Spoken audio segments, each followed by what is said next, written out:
Jamie asked me, would you like to do a play-along? I said, only if I could do a free music play-along. That is to say, you put it on, you play whatever you want with it. And it's out. It's called Free Play, and there's a little booklet in there on the benefits of playing free jazz, which I can cover briefly. It is developing a relationship with the instrument, developing a relationship with time, with screaming, with whispering, with playing high, playing low, touching the instrument in a variety of ways without the tyranny of the right note, without the tyranny of form. That's why, do you ever notice your most creative note is the last note of the piece? You guys get to the end and then you hit that fermata, and nobody wants to end it. Like one guy goes, but then you go like, you know, you can't end because that is the first moment you've been creative in the whole piece. Is the fermata, the last chord. And you're able to let go, and suddenly everything feels creative, and then you say, oh, that was a great piece. Well, it wasn't until the last chord. Now, there's a lot of reasons for that. If you can make time feel like free music, in other words, if your time could feel as effortless as rubato, then as you're playing time, you would have the same delicious feeling. Or if changes were not a prison, but a liberating force, so the implication is there that you've mastered being able to play on changes, then changes would be what set you free. But free music means, you know, the real, you know, so I could give a brief history of free music, which I won't do. But what is free music? You know, in my book I actually mentioned this. There's a joke about trying to play free music correctly. You know? I mean, that's just something wrong with that statement, you know? Free music, there's only one real freedom, and that is the freedom from having to sound good. I mean, really, you could go and meditate with the Dalai Lama, and you can learn incantations and visualizations, and you could get very nice crystals, and eat whole foods, health foods, free-range chicken, instead of, you know, that horrible stuff they serve at McDonald's. You know, you could do all that stuff, and you're still not going to be free, unless you're free of needing to sound good. You know, like there's no security, for example, I mean, an analogy is there's no security there's no financial freedom in being rich. Because if you're not rich, then you're always afraid you're not going to get rich. But if you get rich, then you're afraid you're going to lose it. The only real freedom is in not needing it. So the only real freedom in music, ironically, is not needing to be good at it. Then you can play freely. So the person that plays free music, or even plays anything, and tries to play it well, they're not free. And that is an epidemic probably in this music right now, which is why there's so little profound music.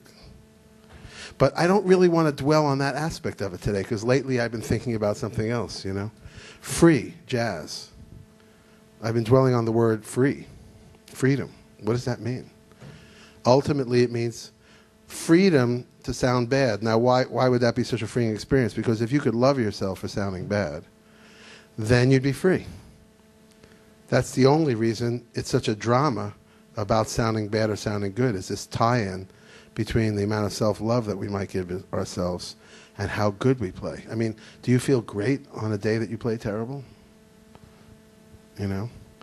But there's other aspects of freedom. Lately, I really was, I guess, not really consciously preparing for the clinic, but preparing for the clinic, thinking about freedom, like freedom to think outside the box, for example. When I first came to jazz, and I came to jazz late. I wasn't interested in jazz until I was about 18, 19 years old. And I saw these wonderfully free beings playing. Ornette Coleman, John Coltrane was dead at that point, but, you know, the Miles Davis acoustic quintet had just sort of stopped, and the beginning of that wonderfully mysterious electronic stuff that they started to do was happening. Wayne Shorter, Herbie Hancock, these people were not just great musicians, they were great philosophers. Or they were living philosophers, like yogis in a way. I mean, they were not trying to play jazz, they were finding that filament of life, that thing that makes it go in themselves, and then writing odes to that, which is very much what a yogi does. And so when I came to jazz, I thought that, yeah, I want to think outside the box, so I'll play jazz. That was the period that I happened to come in. And what I think I've noticed is that now, to think outside the box, you have to sort of think outside of jazz. You know, because jazz has sort of become the box. There's such a notion of what's right and wrong that students are bound by it by their teachers. Teachers are bound by it by their previous teachers.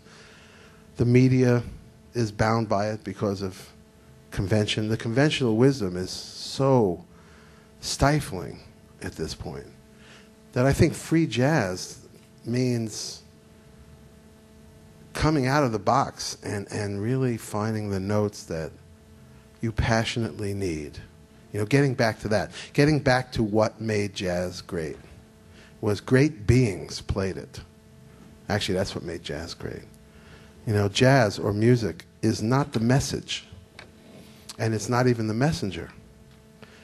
It's the language that the messenger uses to communicate the word from the creator, whatever you think that is. The creator gives hints to the beauty inside and outside.